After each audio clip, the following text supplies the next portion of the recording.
Welcome dear students. Good morning all of you. Myself A.K. Sharma. बेटा NEET Hindi medium में कल lecture 5 हम पढ़ रहे थे। टेक्निकल प्रॉब्लम की वजह से बेटा वीडियो थोड़ा शॉर्ट रह गया। आज हम नीट हिंदी मीडियम में केमिकल बॉन्डिंग का नेक्स्ट लेक्चर नंबर 6 स्टार्ट कर रहे हैं। बेटा हम बात कर रहे थे कल कुल त्यागे गए ग्रहण किए गए इलेक्ट्रॉनों की संख्या और त्यागे गए इलेक्ट्रॉनों की संख्या बराबर रहती है। इसलिए बेटा मैं आपसे कह सकता हूं प्राप्त धनायनों की संख्या इनटू मैं कह सकता हूं प्रति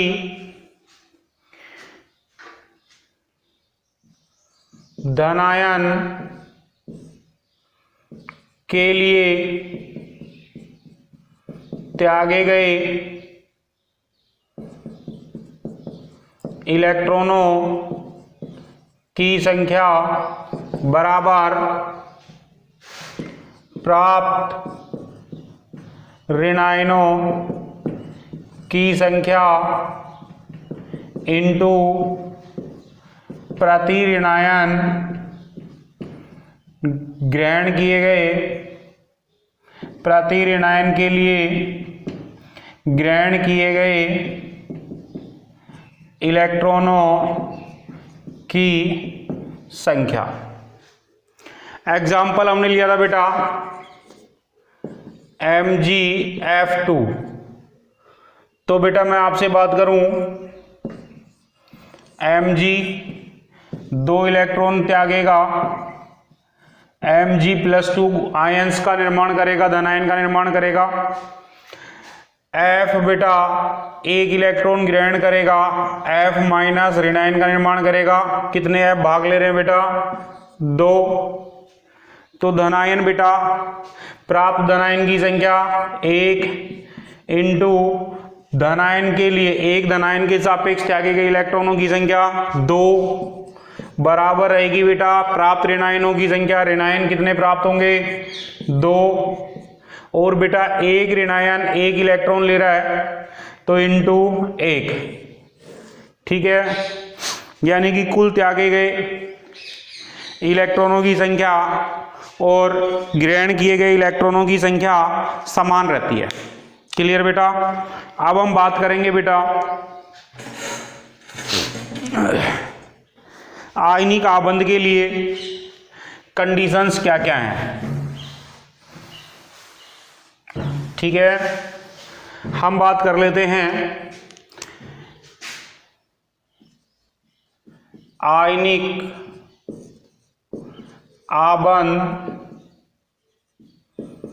के निर्माण की कंडीशंस, शर्तें क्या क्या होंगी। ठीक है बेटा, आयनिक आबंध के निर्माण के लिए बेटा हम मेन बात करें तो हमारे पास 3 कंडीशंस आती हैं। पहली कंडीशन होती है बेटा संयोजी कोश में इलेक्ट्रॉनों की संख्या। संयोजी कोश में इलेक्ट्रॉनों की संख्या। ठीक है बेटा। दूसरी कंडीशंस होती है विद्युत ऋणता में अंतर। और बेटा थर्ड कंडीशन होती है ओवरऑल जो एनर्जी होती है उसमें डिक्रीज होगा, यानी कि कुल ऊर्जा के मान में क्या होगी? कमी होगी। हमने रासायनिक संयोजन में फर्स्ट लेक्चर में बताया था कि रासायनिक संयोजन होने का मतलब हो गया, कब होगा रासायनिक संयोजन? जब एनर्जी के मान में क्या आएगी? कमी आएगी। क्लियर? तो फर्स्ट कंडीशन अपनी क्या है बेटा? फर्स्ट कंडीशन है संयोजी कोश में इलेक्ट्रॉनों की संख्या। हमने लिया बेटा एक एटम A, एक एटम B। बेटा ए जो है ये इलेक्ट्रॉन दे रहा है और बेटा ये इलेक्ट्रॉन दे रहा है, तो ये जो है ये विद्युत धनी प्रवृत्ति का होगा, और विद्युत धनी प्रवृत्ति का होगा तो इस एटम्स के पास 1 या फिर 2 या फिर 3 जो है वैलेंस इलेक्ट्रॉन होने चाहिए। क्लियर? इसका मतलब हो गया बेटा 1 है तब ये फर्स्ट ए ग्रुप से बिलोंग करेगा, 2 है तब ये सेकंड ए ग्रुप से बिलोंग करेगा, 3 है तब बेटा ये थर्ड ए ग्रुप से बिलोंग करेगा। क्लियर बात? सेकंड जो एटम है बेटा ये इलेक्ट्रॉन ग्रहण करेगा, ए वाला है ये तो इलेक्ट्रॉन दे रहा है, और सेकंड जो है बी ये इलेक्ट्रॉन ग्रहण करेगा। इसका मतलब है बेटा ये विद्युत ऋणी यानी कि नॉन मेटल होगा। नॉन मेटल होगा तो इसके वैलेंस सेल में बेटा या तो 5 इलेक्ट्रॉन या 6 इलेक्ट्रॉन या 7 इलेक्ट्रॉन होने चाहिए। 5 इलेक्ट्रॉन है तो बेटा ये 5th ए का होगा, 6 इलेक्ट्रॉन है तो बेटा ये 6th ए ग्रुप का होगा, और 7 इलेक्ट्रॉन है तब बेटा ये 7 ए ग्रुप का होगा। क्लियर? चले आगे। तब हम कहेंगे बेटा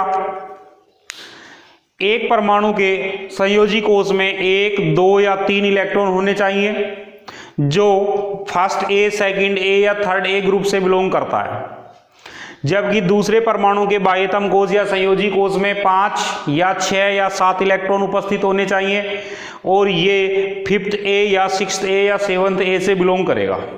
क्लियर बेटा? यहाँ पे हम एक बात और कर लेते हैं। पॉइंट क्या है बेटा? ट्रांजिशन मेटल जिनको हम संक्रमण धातु कहते हैं, ये संक्रमण धातु है, ये संक्रमण धातु भी इलेक्ट्रॉन त्याग करके और बेटा धनायन बनाएंगे।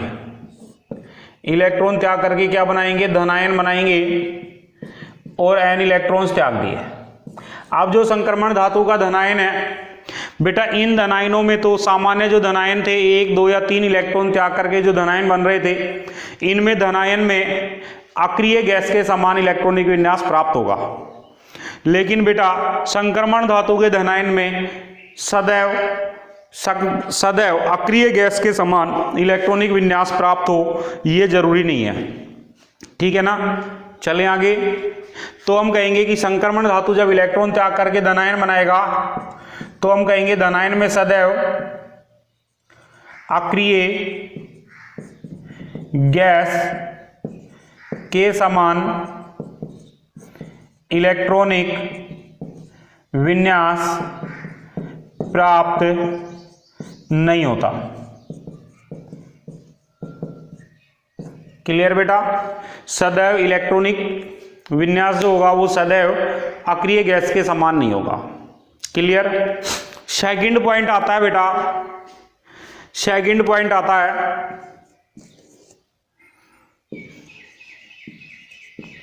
विद्युत ऋणता में अंतर। बेटा विद्युत ऋणता में अंतर देखो, अब एक तो जिसके बाह्यतम कोष में 1 या 2 या 3 इलेक्ट्रॉन है, ये तो बेटा विद्युत धनी प्रकृति का है। दूसरा जिसके संयोजी कोष में 5 या 6 या 7 इलेक्ट्रॉन है बेटा, ये विद्युत ऋणी प्रकृति का है। ठीक है? तब हम कहेंगे कि विद्युत ऋणता में अंतर अधिक है, विद्युत ऋणता में अंतर अधिक है, तब बेटा ये आयनिक आबंध का निर्माण करेगा। जब 2 या 2 से अधिक परमाणुओं की विद्युत ऋणता में अधिक अंतर होता है तो ये आयनिक आबंध आसानी से निर्मित करेंगे। क्लियर? और बेटा ये जो विद्युत ऋणता में अंतर है इसको मैं डेल्टा EN से लिख देता हूं। EN यानी इलेक्ट्रोनेगेटिविटी, और डेल्टा का मतलब हो गया डिफरेंट। इलेक्ट्रोनेगेटिविटी का जो डिफरेंट है बेटा ये लगभग 2 होना चाहिए या 2 से ज्यादा होना चाहिए। 2 से कम होगा तब हम कहेंगे कि बेटा आयनिक आबंध के निर्माण इजी रूप से नहीं होगा। क्लियर? हम कह देते हैं बेटा, एग्जाम्पल लेते हैं हम NaF, सोडियम की विद्युत ऋणता है बेटा 0.9। सोडियम की विद्युत ऋणता कितनी है बेटा? 0.9। F की विद्युत ऋणता है बेटा 4.0। इन दोनों में डिफरेंट आ गया बेटा 3.1 का।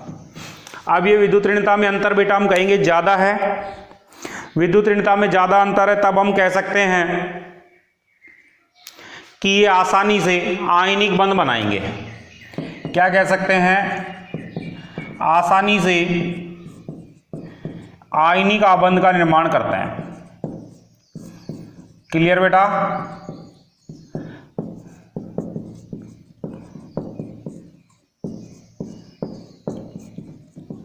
क्लियर हो गया यहां तक सभी को? 2 पॉइंट हो गए बेटा आवश्यक कंडीशन के लिए। पहला पॉइंट हो गया संयोजी कोष में इलेक्ट्रॉनों की संख्या, दूसरा पॉइंट हो गया बेटा विद्युत ऋणता में अंतर। ठीक है बेटा, थर्ड पॉइंट पे आ जाएंगे। इंपॉर्टेंट पॉइंट है बेटा थर्ड पॉइंट, और थर्ड पॉइंट हम बात करेंगे ओवरऑल एनर्जी में कमी होनी चाहिए। ओवरऑल एनर्जी में क्या होनी चाहिए बेटा? कमी। पहला पॉइंट क्या था? संयोजी कोष में इलेक्ट्रॉनों की संख्या। सेकंड पॉइंट हमारा क्या था? विद्युत ऋणता में अंतर। विद्युत ऋणता में अंतर। और बेटा अब हम पढ़ रहे हैं थर्ड पॉइंट को, और थर्ड पॉइंट क्या है अपना? ओवरऑल एनर्जी जो है वो डिक्रीज होनी चाहिए, यानी कि कुल ऊर्जा में कमी होनी चाहिए। ठीक है बेटा? अब एनर्जी में कमी जो आ रही है, तब बेटा मैं कहूंगा कि आयनिक आबंध का निर्माण होगा तो ऊर्जा उत्सर्जित होनी चाहिए, ऊर्जा रिलीज होनी चाहिए। ठीक है, तब ये प्रोसेस एक्सोथर्मिक होगा। और केमिकल कॉम्बिनेशन में हमने कहा था कि केमिकल कॉम्बिनेशन में जितने भी प्रोसेस हैं वो एक्सोथर्मिक है। ठीक है, अब हम कहेंगे बेटा कि इसमें जो एनर्जी चेंज होते हैं ये क्या क्या हैं? ऊर्जा परिवर्तन कौन कौन से हैं? आयनिक आबंध में। कौन से आबंध में? आयनिक आबंध के निर्माण में ऊर्जा परिवर्तन। ठीक है बेटा, हम बात करेंगे, क्या बात कर रहे हैं? हमारा पॉइंट आया आयनिक आबंध के निर्माण में ऊर्जा परिवर्तन। आयनिक आबंध के निर्माण में ऊर्जा परिवर्तन। बेटा ये ऊर्जा के परिवर्तन 3 होते हैं। यहां पर 3 प्रकार की ऊर्जाओं में परिवर्तन होगा। पहला ऊर्जा का परिवर्तन होता है बेटा जिस ऊर्जा को हम बोलते हैं, ये कैटायन हमारे पास, ये एटम है ए, ये बेटा इलेक्ट्रॉन त्याग करके, और इलेक्ट्रॉन त्याग करके हम कहेंगे कि ये बनाएगा धनायन। ठीक है, अब ये धनायन बनाएगा तो इसमें से इलेक्ट्रॉन बाहर निकालना है। 11th क्लास में बेटा आपने पढ़ा होगा किसी उदासीन विलगित गैसीय परमाणु के बाह्यतम कोश से एक या एक से अधिक इलेक्ट्रॉन को बाहर निकालने के लिए जो आवश्यक ऊर्जा होती है, इस ऊर्जा को हम बोलते हैं आयनन एंथैल्पी। कौन सी एंथैल्पी बोलते हैं? आयनन एंथैल्पी। ये उदासीन विलगित गैसीय परमाणु है, इसको ऊर्जा देंगे आयनाइजेशन एनर्जी, ये बदल जाएगा अपने धनायन में, और बेटा इलेक्ट्रॉन का उत्सर्जन करेगा, इलेक्ट्रॉन बाहर निकालेगा। तब हमने क्या कहा? पहली हो गई बेटा हमारे पास कौन सी एनर्जी हो गई?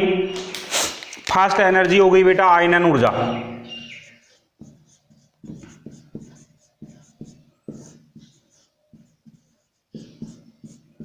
ठीक है बेटा, क्या कहा था हमने?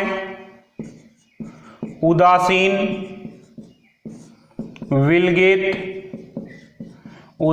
विलगित गैसीय परमाणु के बाह्यतम कोश से एक या अधिक इलेक्ट्रॉन निकालने के लिए आवश्यक ऊर्जा जो है इसके बराबर ऊर्जा हमें देनी पड़ेगी, और इस ऊर्जा को हम कहेंगे आयनन ऊर्जा। क्लियर बेटा? सेकंड जो ऊर्जा का परिवर्तन है, अब देखें बेटा आयनन ऊर्जा की बात कर लें। हमने कहा उदासीन विलगित गैसीय परमाणु ए, इसको हमने ऊर्जा दी इस ऊर्जा को हमने नाम दिया आयनाइजेशन एनर्जी। और बेटा इलेक्ट्रॉन बाहर निकाल के ये अपने धनायन में बदल गया। किस में बदल गया? धनायन में। क्लियर है ना? अब बेटा जितना इजीली धनायन बनेगा, जितना आसानी से धनायन बनेगा, आयनिक बंध उतना ही आसानी से बनेगा। इसका मतलब हो गया आयनाइजेशन एनर्जी जो है ये लो है, आयनाइजेशन एनर्जी लो है, तब बेटा मैं कहूंगा धनायन आसानी से बनेगा, धनायन सरलता से बनेगा।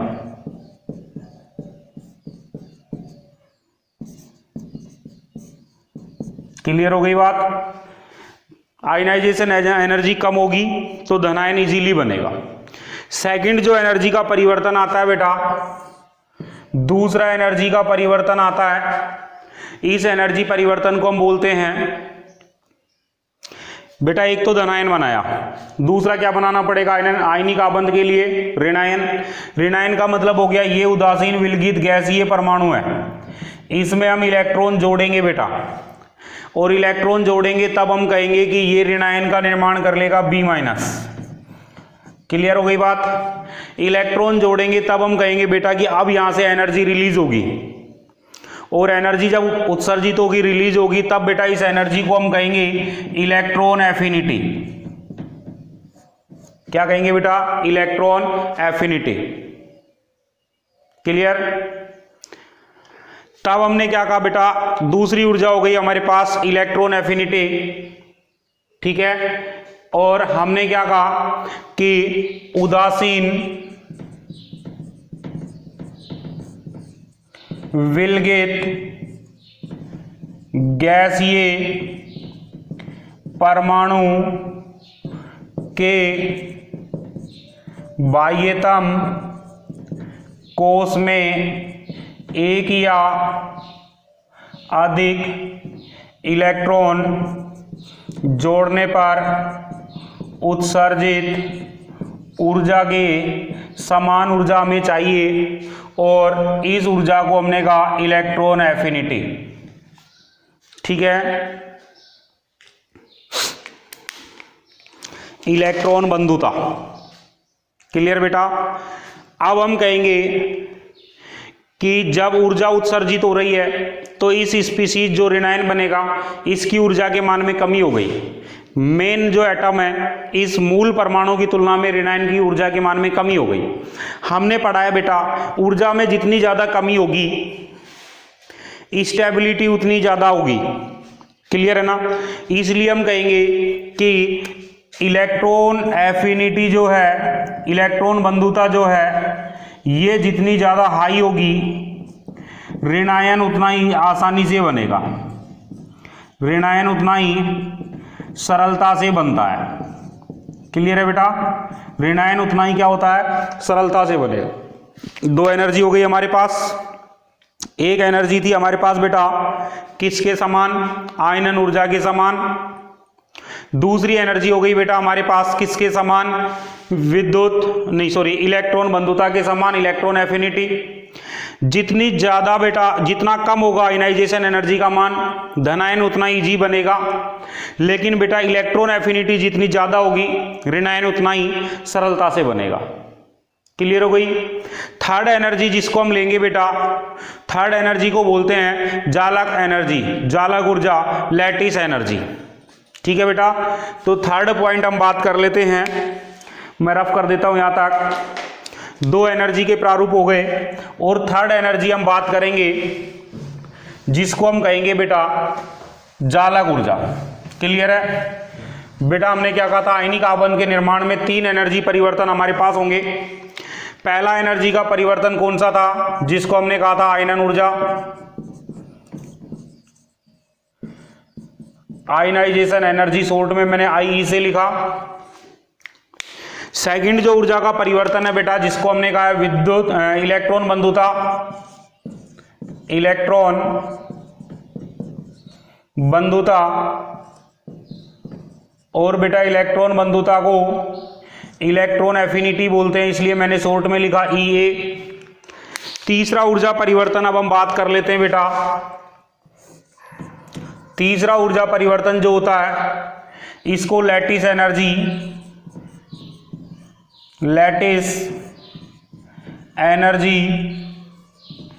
जिसको हम बोलेंगे जालक ऊर्जा। क्लियर बेटा?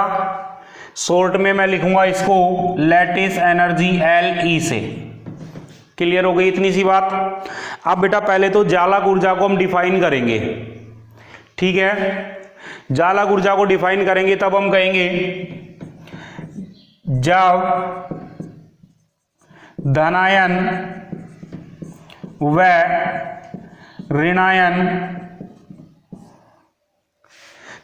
और ऋणायन आपस में युग्मित होकर के क्रिस्टल का निर्धारण करेंगे, तब हम कहेंगे बेटा एक मोल क्रिस्टल यौगिक के निर्माण के दौरान जो ऊर्जा रिलीज होगी, उत्सर्जित होगी, इस ऊर्जा को हम क्या नाम देंगे? जालक ऊर्जा। तो हमने क्या कहा? जब धनायन व ऋणायन परस्पर संघनित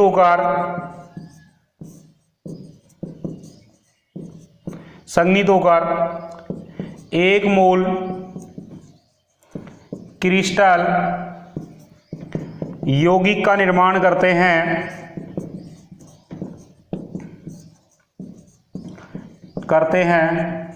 तब उत्सर्जित ऊर्जा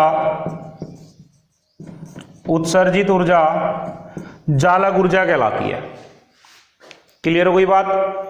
अब हम बात करेंगे कि लैटिस एनर्जी जितनी ज़्यादा हाई होगी, बेटा उत्सर्जित एनर्जी है ये, तो जितनी ज़्यादा लैटिस एनर्जी हाई होगी हम कहेंगे आयनिक कंपाउंड्स जो है, आयनिक यौगिक का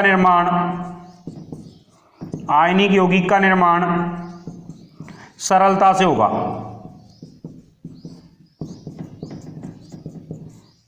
ठीक है बेटा? आयनिक यौगिक का निर्माण क्या होता है? सरलता से होता है। क्लियर हो गई? अब हम बात करेंगे मेनली हमारे पास 3 एनर्जी हो गई। मैंने आपसे कहा EA ये भी उत्सर्जित एनर्जी है, लैटिस एनर्जी ये भी उत्सर्जित एनर्जी है।